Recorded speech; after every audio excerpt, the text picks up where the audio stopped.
Bro, I just released number 2 of Cartoon Cat vs Siren Head. This fight is still going on, my friends, and we have many other titles at Leo's store on WhatsApp. Add this number, bro, and I'll send you the available list of all Leo's comics, alright?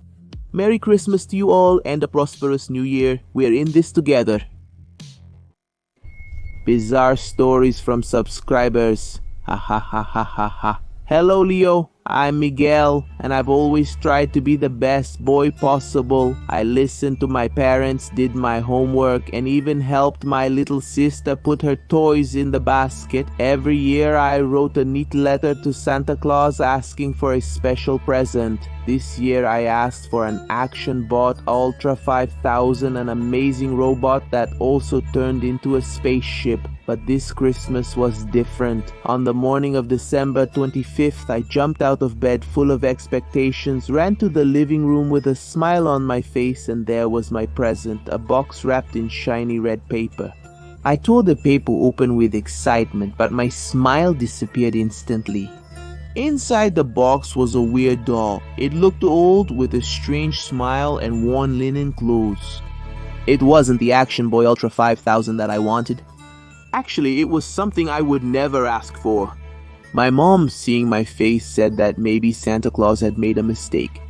It could just be a mistake, Miguel. Maybe he'll come back to fix it. But something about that doll bothered me deeply. It had a strange smell, like mold mixed with something metallic. While I was trying to understand what had happened, I heard noise from the house next door. My neighbor Kaio was celebrating. He was the opposite of me, messy, rude, and cruel. Can you believe I once saw him throwing rocks at a stray dog? There wasn't a single day he didn't pick on me or the other kids on the street. When I peeked out the window, I saw he was playing with Atom Boy Ultra 5000. I felt a tightness in my chest. Santa Claus had switched our presents. I was sure of it. That night I couldn't sleep. The doll was on my bedroom shelf staring at me with those glass eyes. The house was silent, but I had the feeling I wasn't alone. Around midnight I heard a noise. It was scratching. I looked at the doll and I swear it was in a different position than I had left it. I didn't want to believe it. I grabbed a blanket and covered myself, trying to forget about it. But the sounds kept going. I got up and turned on the light. The doll was on the floor near my bed. What is this doll doing here? I put it in my closet, and that's when I was finally able to sleep.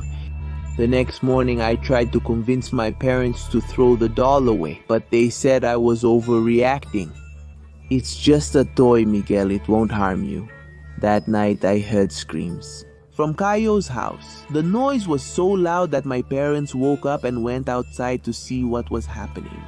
I looked out the window and saw something that chilled me to the bone, man. The doll was in Kaio's yard, holding something that looked like a piece of Action Bot. Kaio didn't show up the next day or the day after. His parents said he went to visit a relative, but there was something in their tone of voice that wasn't right, man. I think they were lying. The doll disappeared too. I still think about that night. Did Santa Claus really make that mistake? Or did he know exactly what he was doing? Since then, I've never looked at the chimney with the same innocence. I keep wondering if it was really Santa Claus who put this strange toy here.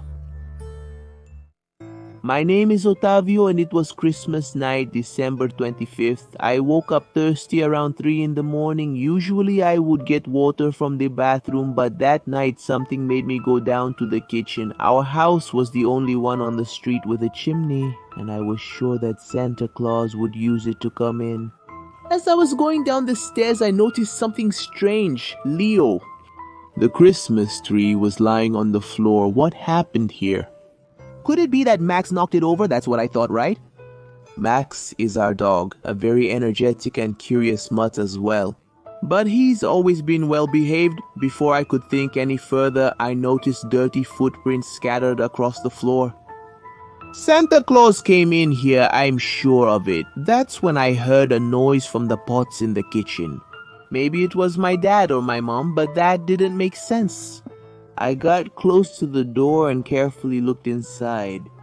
There he was, Santa Claus. Or at least he looked like it. He wore worn-out red clothes, a crooked hat, and had a big black bag next to him. He was facing the fridge, eating pieces of food with his hands as if he was starving. My heart started racing. Santa Claus. Before he could hear, Max appeared out of nowhere. He entered the kitchen without making a sound, but when he saw the man, he started growling. The old man turned around startled, and Max didn't think twice. He lunged and bit his shin hard. The man screamed, dropping the food he was holding. "Ouch, get off me, dog!" he yelled, trying to get rid of Max, but Max wouldn't let go at all. The man left the bag behind, tried to run, and knocked over a bunch of things on his way out. His desperation only made Max even more ferocious. In a clumsy move, he tripped over the table man. Even so, he tried to run. He went to the living room and tried to climb up the chimney, but he couldn't. He ended up rushing out the front door, limping and cursing. That miserable dog. Max kept barking at the door for a while. I was paralyzed when I looked at the floor. I saw the black bag he left behind. Could there be presents in here? When I thought more as I opened it, I realized it was just recyclable trash, cans, bottles, plastics, and old paper. My Santa Claus was actually just some man, probably a homeless person or someone trying to get food. When my parents came downstairs and saw the mess, they were shocked. I explained everything, the noise, the man, and how Max chased him away. My dad patted him. That dog saved our Christmas.